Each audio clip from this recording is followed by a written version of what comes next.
How's it going, guys? Well, what can we say? I don't know about you guys, but I'm starting to get the feeling that the dark side is the dark side is losing. And when I say dark side, I don't mean the machine that's making all this noise right when I start talking. And I'm not talking about the political parties, left wing versus right wing. I'll talk about anybody who's just against God. They're losing. You could see that they're losing. Um, Obviously, you guys heard about or saw what happened yesterday in what was it? Chicago. Excuse me. Of course, they're trying to make it into like they're literally. It seems like anything that happens, the media, whoever, they literally try to associate it somehow with Mr. Orange Man. You know, guys, I was talking to Dr. Peter Breggin today. He's a well-known, I guess, psychiatrist. He was on Oprah Winfrey. He was on every Larry King Live, all kinds of shows in the 90s, early 2000s. And he wrote a book, and I guess Dr. Zelenko wrote a forward, I don't know what you call it, in the book. And basically Dr. Breggin, excuse me, was essentially giving hesped for Dr. Zelenko today on Zoom. We just got into this whole thing of like how everything just becomes left wing versus right wing. Just everything's politicized. Everything, to the point where, like, you know, when Dr. Zelenko came out with his whole thing, his stuff to treat, you know what? It's this woman in what I call the Jewish backward, the forward, wrote an article, and she just, you know, you would think she's talking about the treatment, the validity of the treatment, the veracity of the treatment. Yes, no, sometimes, no. She said she felt the need to write. Dr. Zelenko's a Soviet Jew, and as you know, most Soviet Jews are conservative and they vote Republican. What in the hell? And I emailed this woman. I said, "Can you please explain to me what does any of this have to do with Dr. Zelenko's, you know, like qualifications as a doctor, or abilities as a doctor, or ability to think, or ability to come up with a treatment, whatever it is." Ladies and gentlemen, you understand that when someone has nothing, they'll grasp at anything. When someone has nothing to go with, no argument to present, they'll grasp at anything. They will make associations where basically there are none. You know, this guy that did the horrible thing that he did in Chicago, they're trying to pin it on, you know, that he went to a Mr. Orange Man rally, despite the fact that he has Shmentifa stuff on his Instagram. Does he look like a, you know, Orange Man supporter to you? Ladies and gentlemen, B'ezrat Hashem, tomorrow, I'm getting on a train, I'm going to Tel Aviv. I'm going to meet with two people who are basically the foremost activists in Israel when it comes to you know what. And they are, in Russian we say leveye stenki, more left than the wall. You know what I'm saying? Like, if they were in America, they for sure would not be Trump supporters. You know, they're not Bibi supporters for sure. One of them said recently that this person said that they were not going to vote for anybody in the Israeli election because they consider all 120 people in the Knesset, or 120 people, anyone who's running, basically a charlatan until proven otherwise. You know, that's the default position. And Yeah, and he mentioned Dr. Brecken mentioned Dr. Gold, who's I guess Gold has been locked up for 2 months or something like that, and I think no, there was another doctor who's a progressive came on Bannon's show, and he said this is not about left and right anymore. This is just um, people who are idealists and people who are not. People who have an ideal. The people who are doing this, he said, they don't necessarily have any ideals. They pretend they do. Well, really their ideals, if you want to say their ideologues, their ideals are basically anti-humanity. Their ideals are that, human beings are cancer on this planet. They have to get rid of us, or as many of us as possible. You know, he mentioned there's another doctor, I forget who. She said that she's a progressive. But progressivism left her. She didn't leave progressivism. So again, I don't really understand what being left wing or right wing has anything to do with being for this or for that. For this treatment or that treatment. Ladies and gentlemen, you either see the MS or you don't. You either see the truth or you don't. It doesn't matter left wing or right wing. Again, come to Israel. The main activists in Israel that they would call anti-narrative, let's call it that, are not right-wingers at all. Not even close. Not even close. A friend of mine went to a protest in Tel Aviv, and last year in the beginning of this whole thing, he said most of the people were like Meretz support. I don't know. They vote for Meretz. They vote for Labor. Not that they're any better. You see what's going on with this Minister of Health, Minister of not health, Minister of lack of health here in Israel. My friends, it's really just light versus darkness. We understand that with the passing of Dr. Zelenko, we understand that it's just light versus darkness. How do we know that? These people made sure to ignore him. They made sure to ignore him. They made sure to not only ignore him, they made sure to censor him actively, right? And then, when he passes away, they go out of their way to write extensive hit pieces on him. A guy who's nifter. Ladies and gentlemen, I mean, that tells you everything you need to know. Just the fact that, Dr. Malone was invited on Rogan, Dr. McCullough was invited on Rogan, okay? All these other people were invited on Rogan, but who was the one person that wasn't invited on Joe Rogan? Ladies and gentlemen, there's a concept called Sriracha Kalim. It's when every person has vessels, right?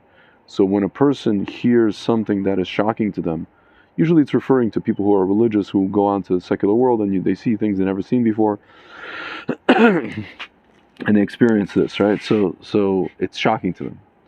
Ladies and gentlemen, if you reverse that whole kind of scenario, if Dr. Zelenko would have came on to Rogan's show,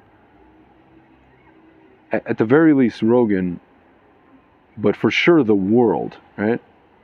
The world would have had Sriracha Kalim. Sriracha Kalim. That's what it would have been a shock to the system, my friends. Of course, the media would have said, "Oh, Rogan's having this doctor, with this defunct whatever, and this not defunct, this whatever discredited thing, came up with this discredited thing, misinformation. The usual shtick, guys. Without actually addressing any of the things that a person says, they just label and dismiss. Right? They write an article, and that's basically it. And they mislead on purpose, my friends. On purpose, they mislead, which is, obviously, we know it's criminal. Again, Lancet came out with a study, a fake study where they use lethal doses on people of stuff, and then they ran it. The media picked it up. Media ran with it. The Lancet retracted the study, but it was already too late. The media ran with it, my friends. You understand? You understand that, again, guys, this is light versus darkness. We have, credible people, scientists all over the world. Again, not left-wing, not right-wing necessarily, whatever it is, who are standing with Dr. Zelenko, who are standing with other people, like-minded people. And we understand that it's not left and right. This is just light and darkness, my friends. Again, tomorrow, B'ezrat Hashem, I'm meeting two people who, to be honest with you, I don't know if I agree with them politically. I probably don't. And if anything, they'd probably I'm meeting, whatever. When I show up to where I'm going, it's funny because I used to live there when I lived in Tel Aviv. And, if I wear a kippah and I keep the beard, I'm going to stick out like a sore thumb, right? They'd be like, what is this guy doing there? Is he lost? Not only that, why is he not wearing black and white? Why is he wearing jeans and like a normal shirt? My friends, I'm telling you, you know what I mean? And any other time in history, if you didn't count COVID, I'd be going back to the belly of the beast. But right now, I'm just going to meet a like-minded person with whom I have something in common. Where basically the issue we're going to talk about transcends everything else. Guys, can I tell you something honestly? I'll tell you something honestly. I have, at this point, before COVID, I was so into the whole, there's like this, what do you call it? Judea and Samaria movement and all these kind of things. Ladies and gentlemen, I don't want to say I don't care anymore. I do care very much. But I don't know. I lost the passion. I lost the passion for it a little bit. Why? Because the majority of that movement went along with what. Why? Because they've ventured, unfortunately, a lot of them, not all of them, into the whole worship of the state. And they went along with this stuff. A lot of them are misinformed on the subject, underinformed on the subject. And they just went along. Israel, high-tech nation, startup nation, they went along. Would include medical technology in that. They just went right along. Has v'shalom, I don't know. I hope they got, the fake shmasibo, the fake stuff, I don't know. Guys, I became very disenchanted with them. There are a few people actually there who surprised me in a good way. But guys, I was saying this to Dr. Bregan. There's a serious emuna issue in the frum community in both Israel and in America. There is a serious, my friends, there is a very, very serious emuna issue. My friend Frank likes to say, these people are not even religious. They're fake religious. I stop short of that. I don't want to sit here and judge anybody. I'm just saying there's a serious, big time. And some people want to say, no, but we said Hallel and whatever.